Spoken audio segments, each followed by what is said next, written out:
Christoph, last Sunday, I don't know if anybody told you this, but Kirk Douglas and Quentin Tarantino were on the stage, and Kirk Douglas said that the greatest performance by any actor this year was your performance in this film. Thank you. And he also said that he wishes that he was 30 years younger so he could have played the part. Well, we could start talking about Spartacus. But one of the things that has amazed me the past couple of months reading about people referring to you as an overnight success, but you've been working for over 30 years. Yeah, but the success was overnight.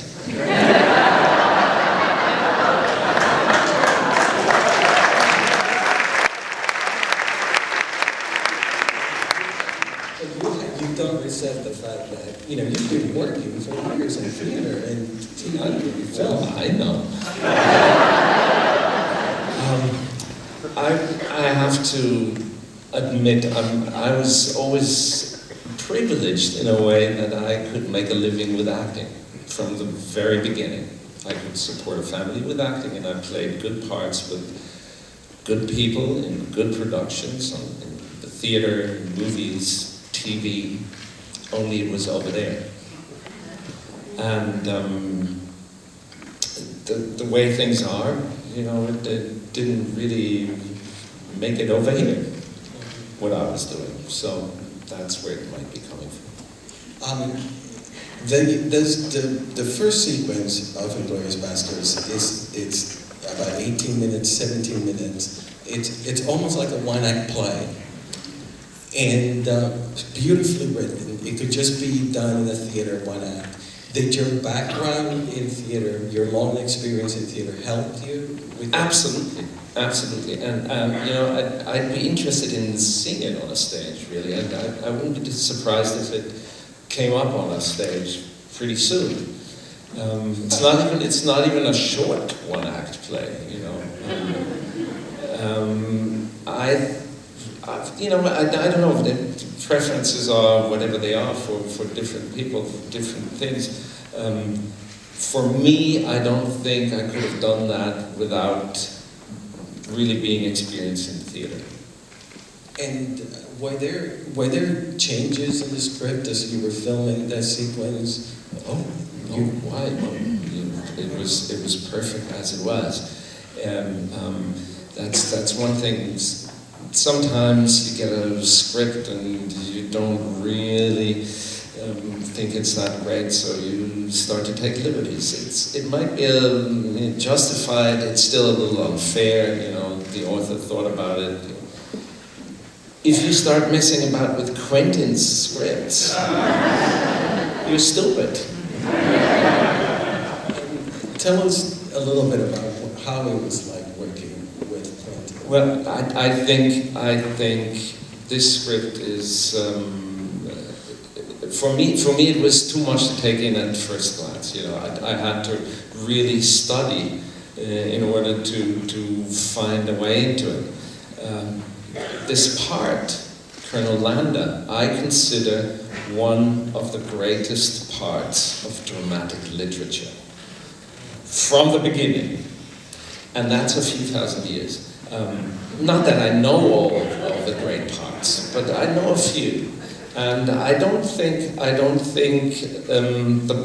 what Quentin wrote falls behind, for example, Richard III.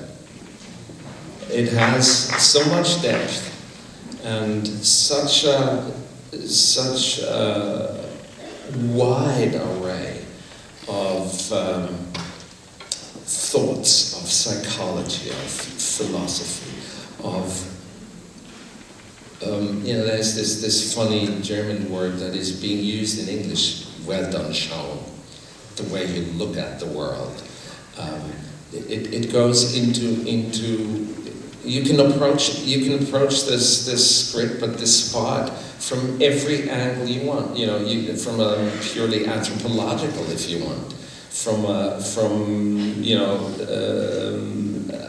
cultural, from a historical.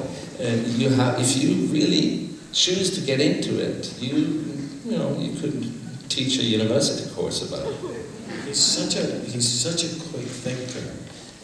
All the reversals and things that happen throughout the script with your character, he's such an intelligent person. Was that a part of the thrill to play this part? Definitely, yeah. It also was part of the thrill to work with the author, because it takes one to know one. So the author is likely to be as intelligent as the part that he's written. And significant the fact that Quentin demanded that a German or Austrian played the part, and the French played French, and the different nationalities. Yeah, well, I'd be eternally grateful for that. I will be.